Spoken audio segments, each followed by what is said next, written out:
Hello everyone, greetings from New York. My name is Merly Barlan. I am the director of the UN Offices for UN Relations of Women's Federation for World Peace International. And here with me today, May 15th, the UN International Day of the Family, our UN representatives here in New York, we're going to do a bit of a roundtable talk, and we are going to discuss about events and important topics that have transpired at the UN in the month of May. And today we have with us Ambassador Mario De Leon, our advisor for our UN relations, and he is the former ambassador of the Philippines to the UN.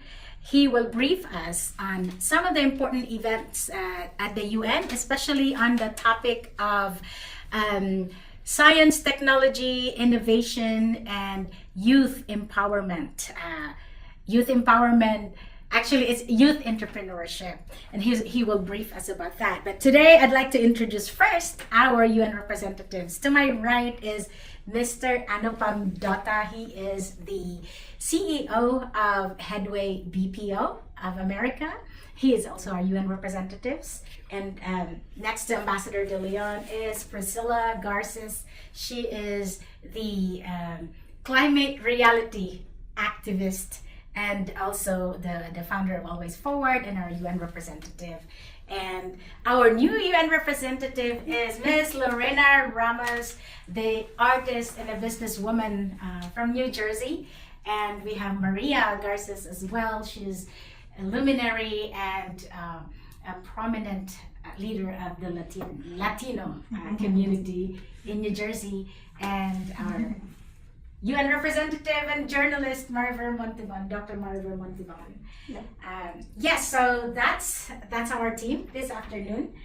Now, Ambassador, you went to the meeting, the ECOSOC hosted a meeting on May 5th about the science, technology, innovation, and youth empowerment, youth entrepreneurship.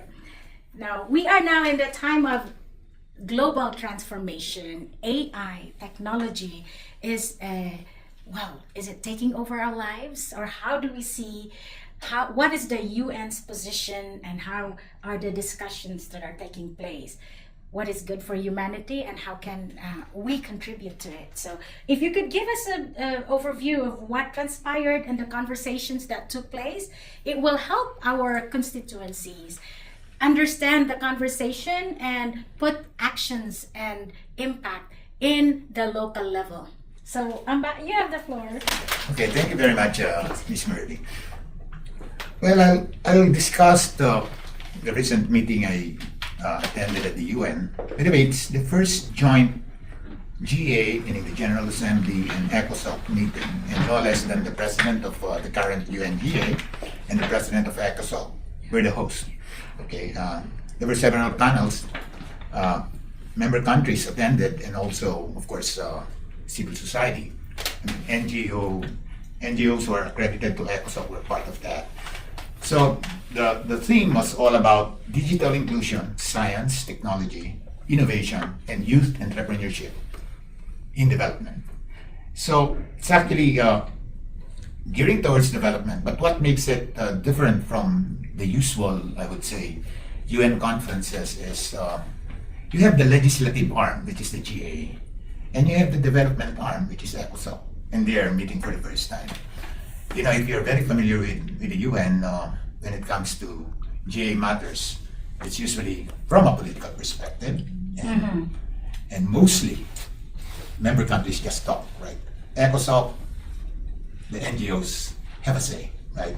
Because they're given at least a space where they could articulate their positions. But of course, although it's a little limited, I would say, at least they still have a space to articulate positions from a CSO perspective. Now let me go to the meeting itself. As I've said, it was the first joint meeting, and it really surprised me. One of the things that they discussed, which differentiates it from the usual, I would say, digital agenda of the United Nations, is this time they included youth entrepreneurship. Okay, SDI, that's That's the UN acronym for Science, Technology, and Innovation. And I think those words have been around for quite a long time. When you talk about digital inclusion, what do you actually mean by digital inclusion? It all started with, of course, access to the internet, which means that you need connectivity, right? So most of the countries started with that when it came to their statements. They said that, many of us are trying to achieve universal connectivity. Of course, there are variances among the developing countries. The least developed countries, they have the least access. Okay, then you have the small island developing countries. Then you have the developing countries in general. And you have, of course, middle-income countries, which are still considered developing countries, but many of them are already approaching 100% connectivity. So, as you can see, there are variances on the way they are part of the digital world, and they have different positions. And when it comes to providing the youth, the means to realize their potential, that was the direction of the meeting. Okay, so let me go back again to most of the statements. Most developing countries stated that connectivity is critical, it's foundational in fact, but it is not sufficient. When it comes to development, you can have all of the connectivity, but if the connectivity is not used properly for development, then it doesn't really serve the constituents of a country, or I would say the country itself when it comes to development. So that was the position of many developing countries, including LDCs. Right. Now, if you look at it from the perspective of North and South, most of the North, if you talk about North countries, it usually means the West, the developed countries. Talking about the US, Canada, EU, Australia, New Zealand. That's what we call usually the North, right? Now the South is the big chunk of course, the developing countries. So during the interventions, that was the first thing that was emphasized. Connectivity is important, it's foundational, but it's not sufficient for development. So what followed after that? Many talk about how connectivity can be used for governance, for instance. You can use it in many areas of governance. In health, that's already being used. In education, it's also being used. I would say in industry, they use it a lot already. They were the first, of course, to use it. And other areas of, I would say, governance. So the government itself really needs to be digitized so that it could really serve its people, particularly those who are in underserved areas, or what we call marginalized areas, or those who are far from connectivity, right? So that was more of the discussion at the start. But with the advent of AI, many countries discussed about artificial intelligence. Now, many made it clear, without connectivity, you cannot access AI, right? You need broadband, okay? So that's why they said, you can have connectivity, but if you don't have AI as well, then you may not be able to use it for productivity and also for entrepreneurship, right? And people who are innovative really need to have connectivity first, and they need education, okay? This is where it comes in. You need STEM education so that you can have developers of applications and technology, and at the same time, developers of AI. Now, at this point, what actually was discussed there is it's only the North that have the developers, they have the tools, they're actually 100% connected, so they practically control AI. And secondly, AI relies a lot on data. And who have data? Well, I think you can reduce it to about 5 companies that practically control AI, right? I don't need to mention that, but that was widely said, okay? So there is not only a digital divide that we're talking about, but also an emerging AI divide, right? When you talk about an AI divide, you have countries that practically control the development of AI in directions that they want to. And that is where many fears, some may be founded, some may be unfounded, come in, that it might impact jobs, right? Jobs that are available might be impacted, we will have less jobs, right? And of course the North, the EU practically, and some other countries like the Nordic countries, they said that no, we need to look at AI differently. You need to have a human in the loop approach. I think they have a term for that. It's agentic AI. Maybe at a certain point you could react to this. What do you call it, Amba? Agentic. Agentic? Yeah. Agent. Agent. And then TIC, agentic. And Agentic AI. So we have agencies. Okay. It's a human in the loop, you know. It's more of the human being involved in the use of AI, rather than what you call an AI that thinks for itself. I think that is what they call artificial general intelligence. It's not yet existing. That's why That's very AGI. That's quite.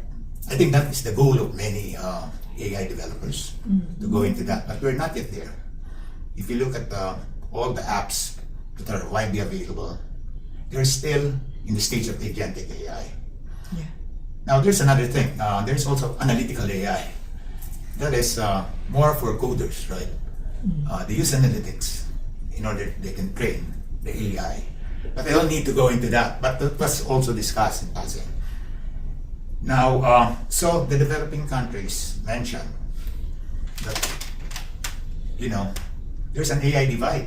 And how can developing countries, LDCs, small island developing countries, or the SIDS, small island developing states,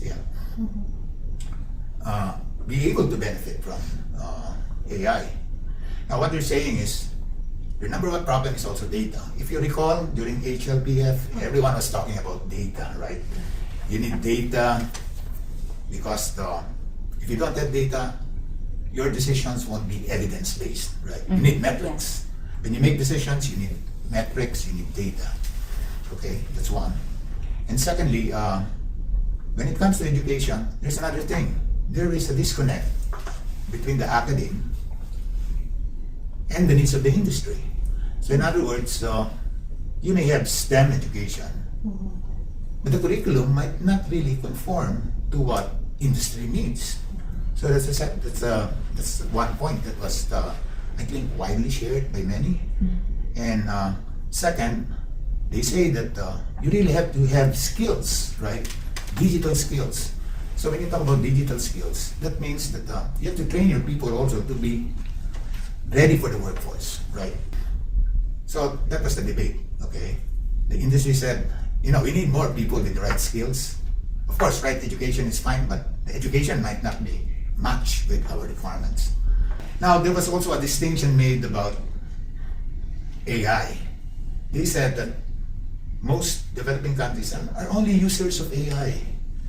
They don't develop AI applications. They don't develop, I would say, both the hardware and the software of AI. So you still see the big companies in the developed world dominate it. And thirdly, data. That's the most critical one. Practically, data is controlled by the North, right? So whenever you use AI, use the language learning model, most of the data you get are actually data generated in developed countries. Okay. Very interesting. Okay. So now let's go to the youth, and this is what they said. Of course, we're talking about science, technology, and innovation so far, right? Now, you have young people who might have the talent because they were exposed to digital technology at a young age, then they went into STEM and they have skills. But the problem is they don't have jobs. Again, that's another thing that came out. Financing. Right? In the developed countries, you have more access to finance, right? To funds, grants. But in developing countries, the banks are very conservative. It has to be collateralized. You need land so that you can maybe get a loan, right? Or you need a house so that you can get a loan if you want to go into business. And that is the conundrum faced by youth, right?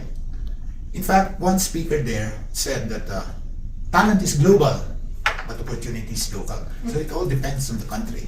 Yes. Oh, What that's opportunities are. So we should look at STI and youth entrepreneurship within really the context of development. I think the subject matter, the title of the joint meeting was correct. Of course, there was no, I would say, outcome document here because it was more of an exchange.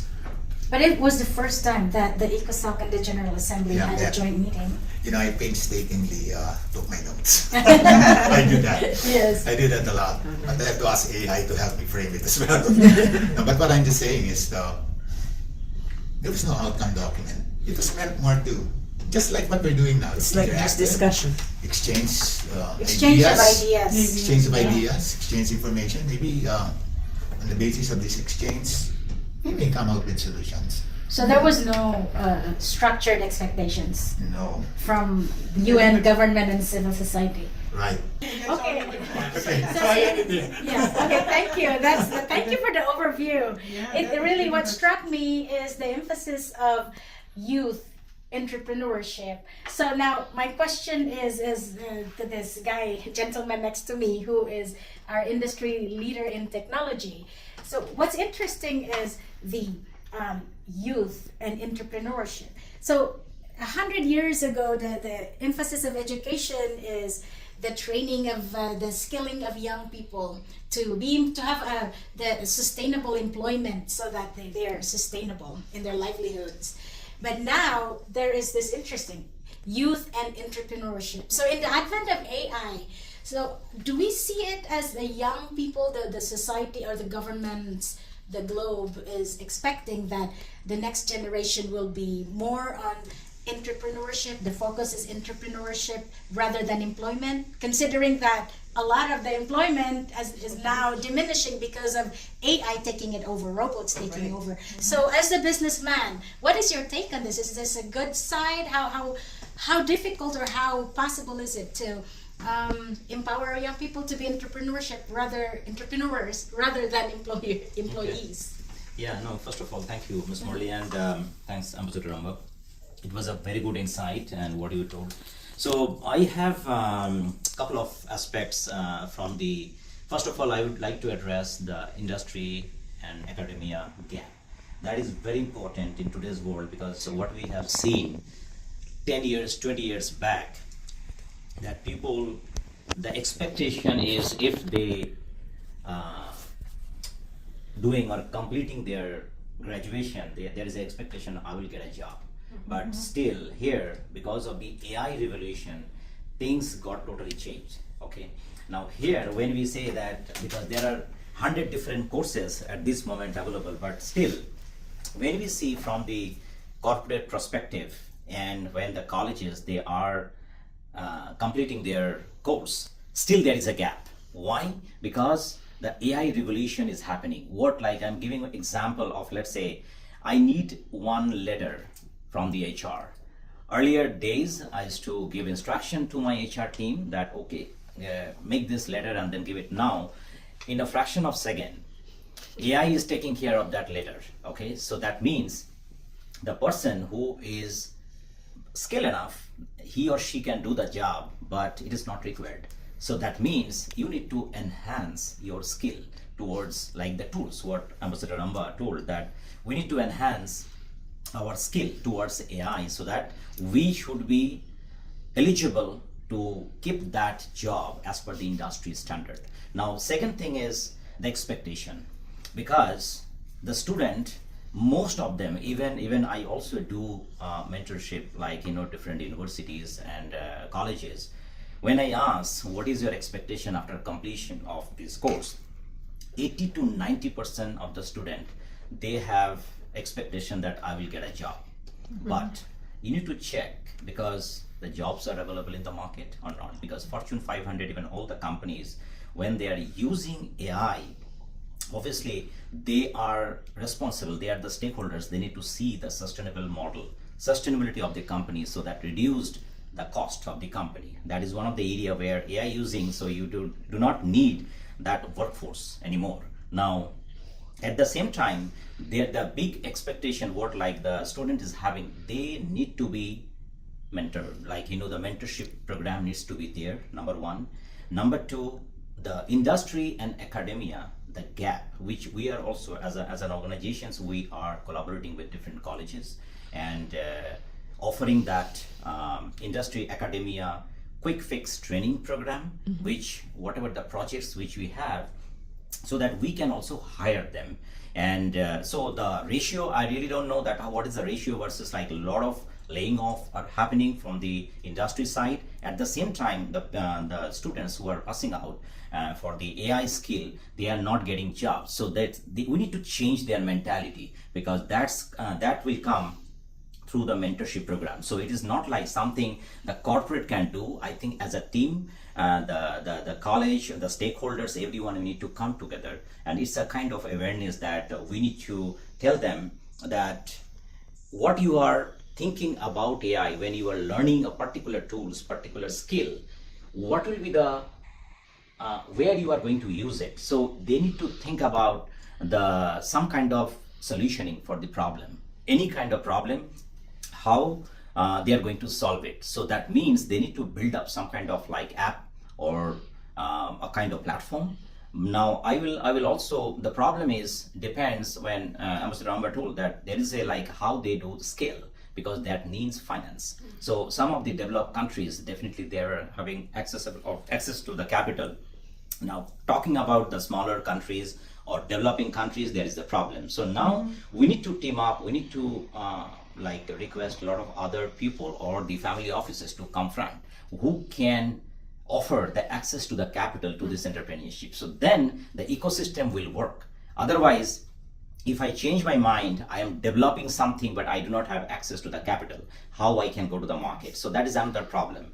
And then third thing is like the STEM education, definitely what you have mentioned, that is very much required, because there is a big gap between the normal education and the STEM education. So when you are inviting the corporates or the industry, they are changing the ecosystem, the day-to-day jobs and everything. What agentic AI you did mention. So basically what we are doing in day out, all the jobs now, if we developed one agent, the agent can take care of the each and every day-to-day job. So I can focus more on strategic, like thinking and how we can scale it up, those things. So there are a lot of changes are happening at this moment. So what we need to do as like education needs to be think about like, when we go to the developed countries, I think it should start from the young age. That we need to change, because, and I heard about another thing, we are also thinking that sometimes the young education, like, young people when they are getting into AI and learning different tools, but how you are going to assess it. So there is another tool. I came to know that China, one of the company has developed that you can assess when we are learning, let's say like 8th standard, 9th standard or 10th standard, like which direction they are going. So AI can assess my direction, my thought process. So those are the areas we need to work on. So my idea is like AI, we should start developing when they are young. Okay, so that they change their mindset, not all at the college level, the school level, number one.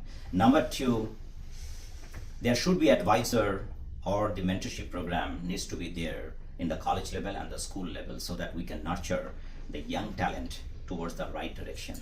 That will give a altogether different, because, and then third thing, when they are at the college level, we should give access to what the corporate needs, what the changes are happening in the industry standard. So then they can have the on-the-job training and or like kind of apprenticeship or whatever way. These are kind of opportunity. So it's a lot of revolutions going on. I think we need to be together and towards that is what we call the workforce development.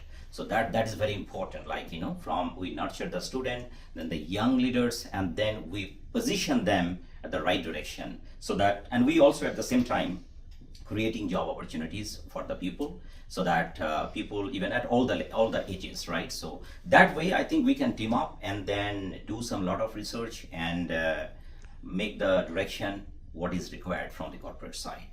I think we can That's create a some- lot to digest and unpack. Yeah, From exactly. from the point of view of the ordinary people, I'm thinking of the opportunities, the challenges, and how it will impact their daily lives. So, for example, Priscilla, when I think of the visual disability and technology helped you a lot in terms of productivity and functions. It helped you a lot. What are your thoughts about this? Well, I think that AI has been instrumental now because it increases the productivity. With evidence, because, like, for example, if I have to, let's say I have to edit a report, I could, sometimes when you use a screen reader on a computer, you have to read word by word, and it is basically linear. It's not like you could go and glance at the page and read it. Because when you use those kind of softwares, even though it does help in terms of the accessibility part, it is linear, and you have to go by sequence. You have to. There's no other shortcut or no other way to do it, unless you want to try to skip the parts that you have to read and understand and not be able to process what you're trying to absorb that information. So AI has been pretty useful in that sense, and not only that, also now with the addition of voice assistants in voice activated tools, because now we are at the age where we have Internet of Things. So the hardware that has voice activated assistants is a tremendous help, especially for people who lack the skills in the use of technology, or maybe those people who don't yet know how to adapt to how to use devices like smartphones. It is helpful, and it makes things more efficient. But one of the things that I would like to mention too is I still have a question in terms of AI and the balance of human connection and also of critical thinking, because for the past 100 years, the education hasn't changed very much, because for the past years, getting a computer science degree back in the 2000s is totally different than it is now, and for example, now with the advancement in technology, the education needs to be updated. But even with the advancements in technology, there is still a place where you need to teach young children the actual skills of critical thinking and analysis, because sometimes technology could fail, and if they want to solve problems, they should have the skills needed so that they don't always have to depend on that technology. So the question that I have is, how can you develop strategies, or if people are in the academic environment, what strategies can be used to balance that critical part, the actual interactive education when it comes to learning the basics of critical thinking, but at the same time use AI to enhance and supplement it. Who has the answer to it? Who has the answer? Okay, from the artist point of view, well, it's very fascinating because AI can copy anything they can produce. So how do you feel about it? And You can like, produce art. right? Well, yeah. Yeah, well, in my case, it's very happy. I feel happy because it's a great help, as Priscilla is saying. But in art, I'm not using technology to paint, but I know some artists they're starting using the AI.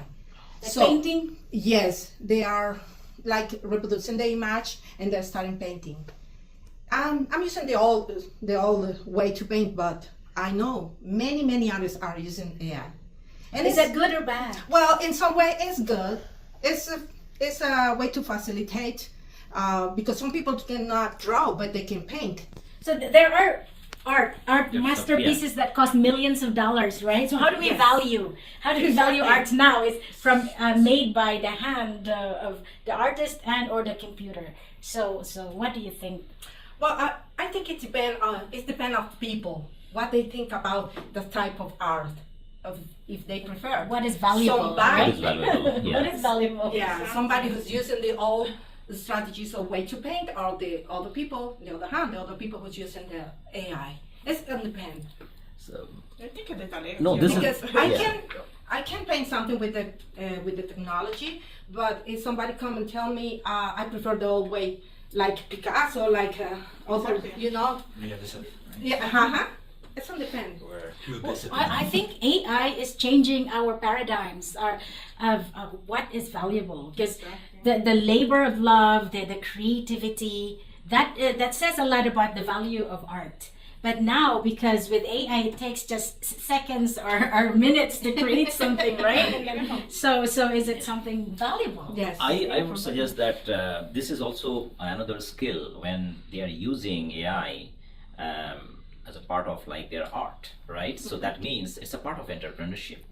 That means like I'm using my skill towards any way we can use that. That is part of the entrepreneurship, right? When they are putting this and make a beautiful picture using AI, that means that they say entrepreneurship. Some way they can make it towards sustainability, right? They can make themselves that my arts are selling, right? You know, so that's a good point. But definitely, it's all depends on how you are taking it up and who is buying it. People are appreciating, right? You know, even AI art. I have seen a lot of areas like it's really good. It is. So it is. So that way, I think if you can encourage, because we are encouraging, and UN UNICEF, like you know, they are putting this as an youth entrepreneurship. So I think we should encourage whatever they are using. I heard about. I was part of one of the Manhattan College the AI hackathon. It was like a lot of young talents. They have been assigned that what they can come up with within 2 days.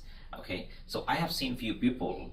They came up with the app, and that is called Tracker. Even so, this one is a very good. Like you know, sometimes the tourists are coming to New York City or anywhere, they can check that whether this subway station is safe or not. It will show you the red alert. Okay, if something is not there, policing is not there, so you can check and you will be cautious when you are going there. And some of the stations are showing it's green, so that means you are safe. So these are like the 2 days. This young boy, they make it as a group of people. So these are like entrepreneurship, and these are the problem solutioning, right? Yes. And another thing I have seen, just wanted to share, that is some of the time where I visited FDU, New Jersey. It's a huge campus.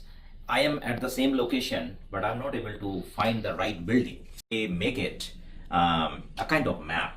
So when you are putting that I wanted to go to this building, the map will take a direction, give you the direction of that particular campus, that where are you and where you need to go and how much time it will take. It will save me a lot of time for everyone, trust me. And this is the another, because every campus, it's a huge, right? Whenever you go any university. So, but I know where I am and how long it will take.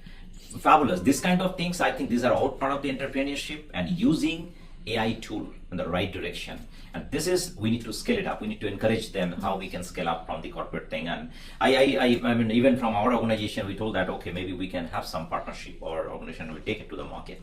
So this kind of things we should encourage. Well, in terms of accessibility or who benefits what, in the context of North and South accessibility, connectivity, who is getting ahead and who is getting left behind?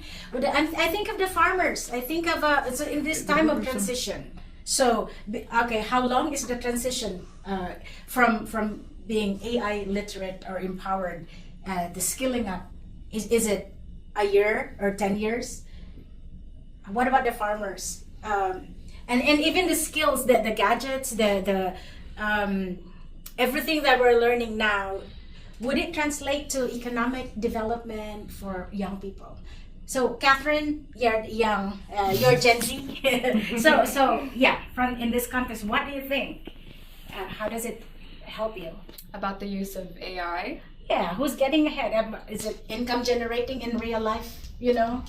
I think who's getting ahead is whoever's using AI to actually boost their critical thinking skills. Going back to what Priscilla was saying, it's very important that we don't lose our skills because of AI, but that we're boosting our skills and we're learning more through this tool, using it as a tool rather than something that replaces our skills, you know?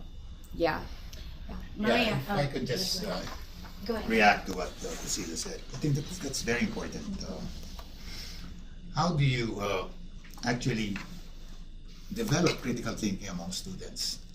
I think we should be more basic, right? We should start with the teachers. Exactly. Because critical thinking is please. survival skills. You should start with the teachers. You have to train the teachers correctly, right? I don't know if correct is the right word, but start with the teachers. They should be the ones who should ignite the interest of students to really think critically. You know, if you're teaching mathematics at 2 p.m. in the afternoon, you know, Yeah.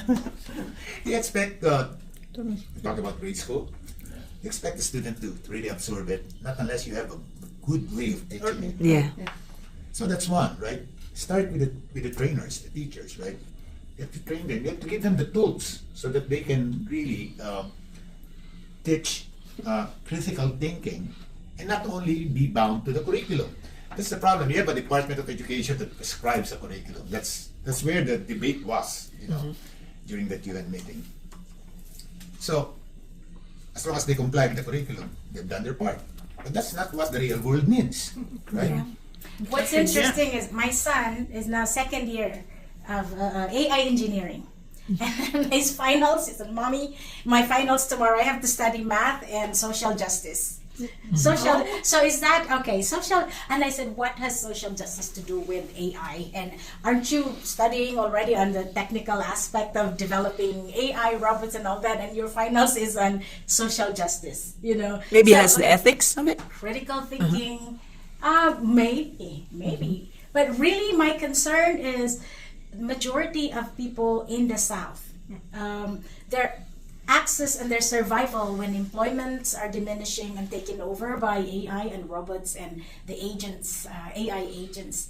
And so the farmers, how can they benefit? How can AI be applied in a way that it benefits the farmers and it's sustainable, the housewives, Maria, what do you think? You know, I have my first about you were talking about the critical thinking. You know, I remember when I was in the school, all the books have critical thinking, you know, for evaluation about it. But now when I see with the computer, with the AI, the students, even you can write, they write us to AI, and they already have the It's already given, right? They give the answer. They don't give the opportunity to thinking. You know, Yeah. that is true. That is this time. You know, that is the time. It's the same to the jobs. Yeah, that is sad. When I come here, I see students, graduates, choose the NYU. I was thinking at this moment, oh my God, these students, they already in very good universities. I don't know what is going to get the jobs. Because, you know, especially in finance, in New York, a lot of companies, corporations is going to another states. And what is the jobs for them? You know, sometimes in some professions don't have opportunities. I see the opportunities have 10 years before.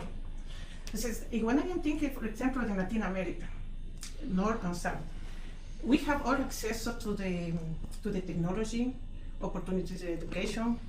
Even for people like my age, you know, it's a challenger. You know, start learning. And as you say, the ambassador, De Leon, they need to learn in the early age. Because the future, I don't know what is going to happen in the next generation, or the second generation. In Latin America and South, it's a development country like my country. And that is the connectivity that is very, you know, don't have development. It's maybe in cities and capital cities, it's fine. You know, even they don't have like the 15 years before we started in USA with STEM, science, technology, engineering, and math. In Latin America, they don't have, this mentality of maybe the curriculum, or maybe in Africa or some countries, developing countries, don't have the connectivity for start learning that, even don't have electricity. You think don't have electricity? Yes. That's So more basic. yes, that's the basic more basic. connectivity. Yeah, don't have electricity. You don't have access to the internet. You don't have access to what is going on in the world. Exactly. Yeah. Yeah. So that's So that's they will very be left behind. exactly. That is behind in the mountains and in this country.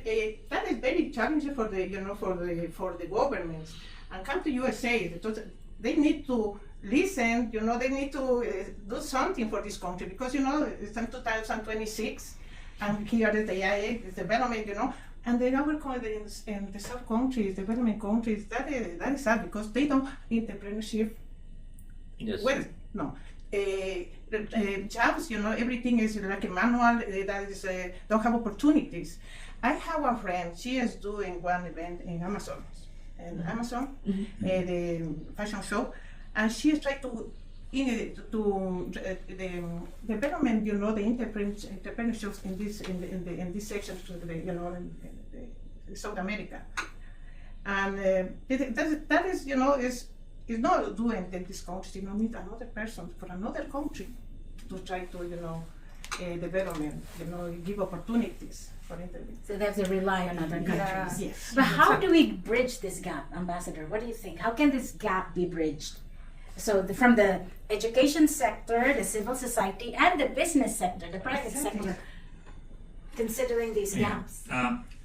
Again, that was discussed there, but more, one thing with UN interventions, you're just given 2 minutes, so how can you elaborate? They cut it off. That's the way they do it. But, I try to read between the lines. Well, number one, you need a whole of country approach.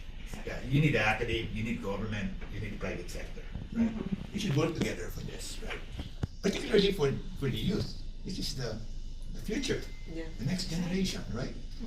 If the youth becomes, so desperate they cannot even get a job or they cannot get capital, so what happens, So I think it needs a whole of country approach to really address that, and I think it applies to all countries. Even here in the US, it's happening. You have areas here that are what you call underserved. Yes, even in New York. Yeah, inner cities. Just go to Indian reservations. Okay. Exactly. Yeah. And there's another thing. We were just in the Catskills for a holiday. There was no connectivity. Is that a positive thing? I'm just Or saying. did they intentionally I'm do just it saying because it as a fact, right? Yeah. Because they're in the mountains, there's no connectivity. Why? Because they rely merely on, I would say, transmission. Unfortunately, they have Starlink, they have satellite broadband, but it's not available there. Has there been a discussion about how you address the generational gap of students and teachers? Also, that's for Anupam. Right. For knowledge of AI. I think that's very critical. Sometimes we just leave it all to the institution without looking at the teachers who actually comprise the institution, right? We usually get it more from the Lagging officials. behind it. That's number one. Number two, most of the colleges here are privately run. So it's a business, right? It's a business, and whatever is, of course, beneficial for them, that's where they go into, right? So that's where government really has to come in. If you can do it in higher education, strengthen the primary, the junior high school and the senior high school, right? The K-12. That's where you have to intervene. Now, talking about arts, NASA came out with not only STEM, but what they call STEAM. STEAM stands for, the A there stands for the arts, right? And let's face it, many of the innovation actually starts with creativity, right? That's why if you go to Elon Musk, when he came out with Tesla, he came out with really good-looking cars, right? That's true. Very true. It's not the T model of Ford that he came out with, right? But he came out good, simply because you need that. You need creatives, to do that. So that's where the arts come into the picture. Design, those are all the developments, and I think the industry needs that a lot. I think that's another thing that has often been overlooked because we look more into STEM per se, which is the hard part of it. But arts has a lot to do with it also. Design. For acceptability, you know, and if you market, it has to be artful.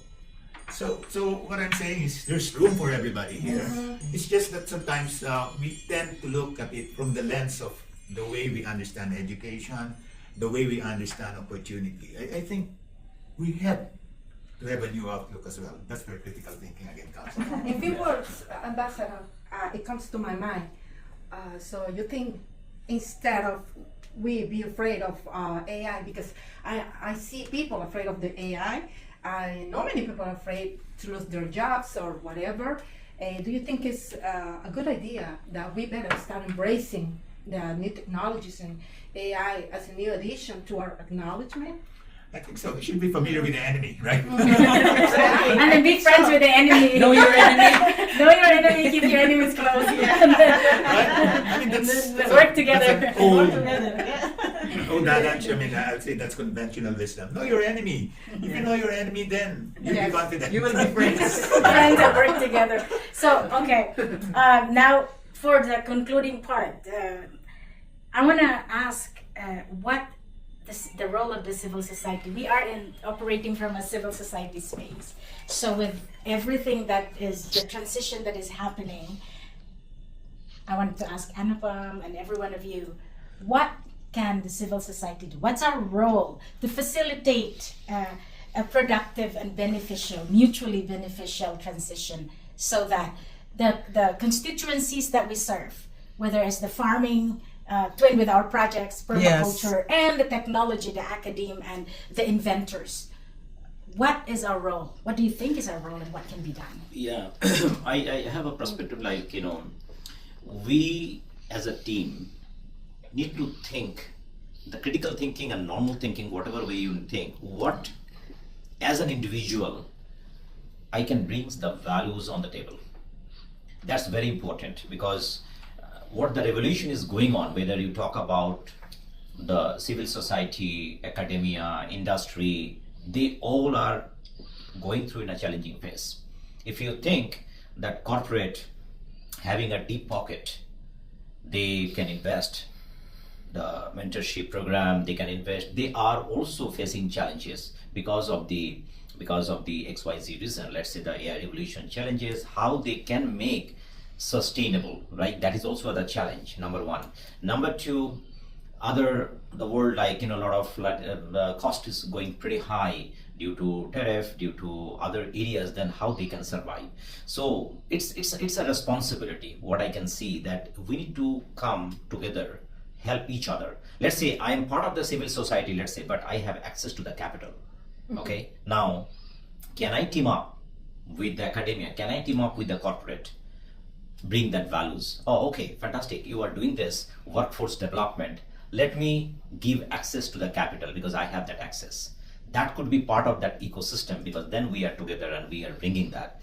At the same time, when we talk about the academia and then the teachers, everyone need to learn the skill because day in, day out, the teachers who are mentoring, they need to also learn what are the changes we need to adopt, what are the changes the student can follow.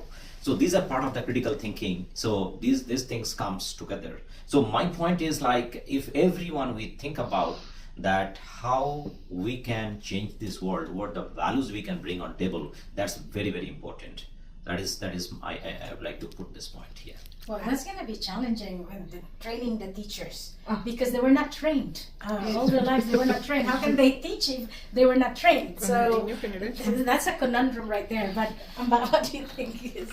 No, actually, I'm involved in STEM education, but in underserved areas. Now, based on our experience so far, we're trying to come up with a proof of concept, right?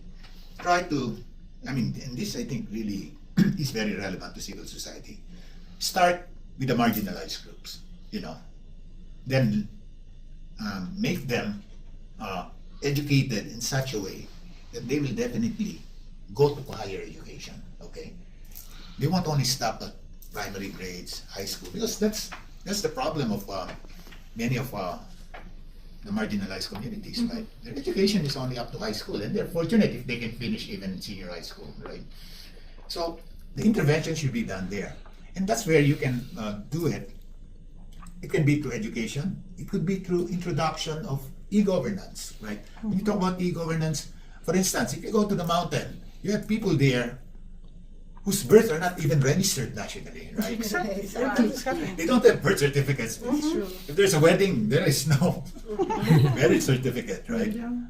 And government couldn't do much because they don't have electricity, they don't have connectivity. So if you can provide the basics, right? If you can have at least electricity there, then connectivity can be provided. You have already satellite broadband for communication. Then you can show them how it is when they already have connectivity, what they can do, right? And if they have crafts, for instance, we did this with one indigenous people group. They make noodles out of mushrooms, wild mushrooms, They have a lot of, I would say, very innovative products. The problem is how to sell it, right? Yeah. You have to wait for the next festival in the town so that they can go into what you call the flea market and sell it, right? But if they have access to internet, then they can come out maybe with a web page that is simple and show the world that you can buy this and you can make it available to a retailer maybe in the town. There are many ways that we can do it. So if you ask me, that's where the CSOs can really make an impact, right? You can make an impact on the lives of these people, because if you scale it up, then you can do it anywhere in the world. And I'm talking about the developing world this time, okay? It makes sense. Absolutely. Well, anyone else before we close? Well, I would like to say that this discussion is a much needed discussion, and it is important to also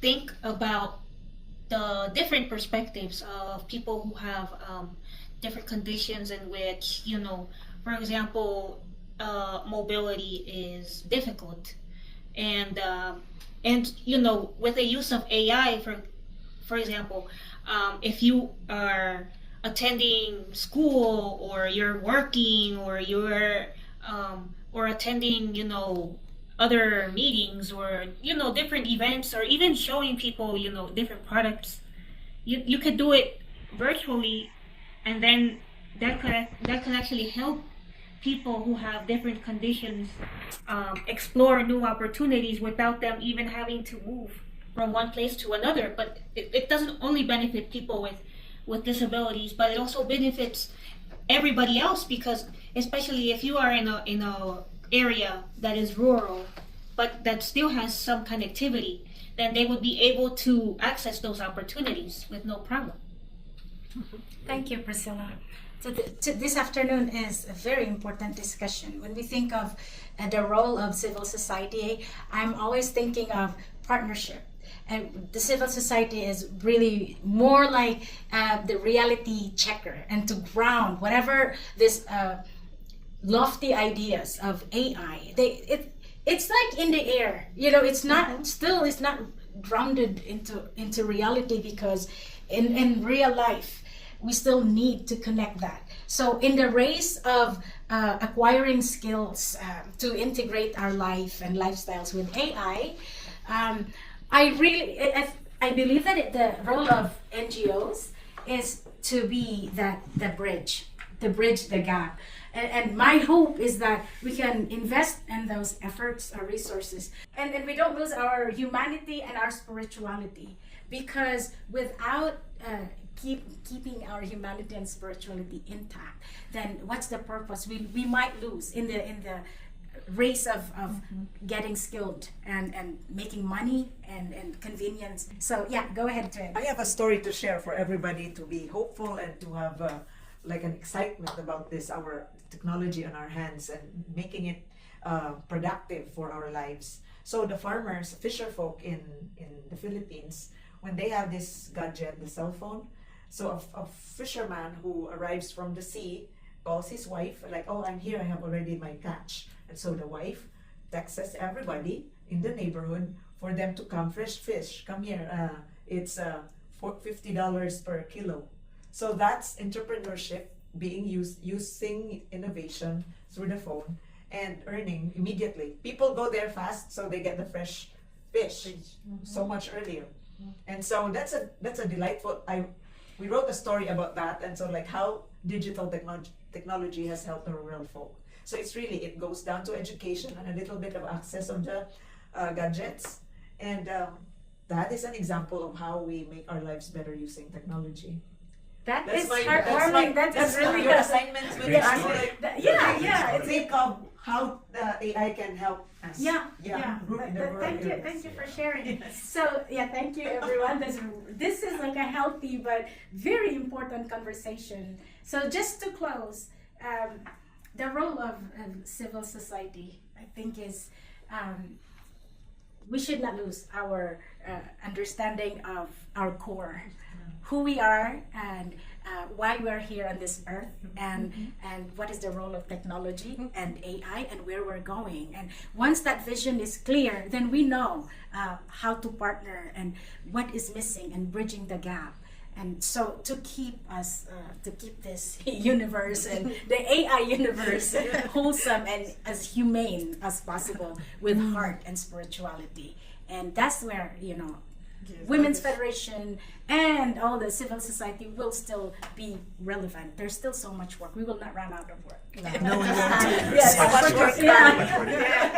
All right, everyone. Thanks for joining us. Thank you. Happy Friday.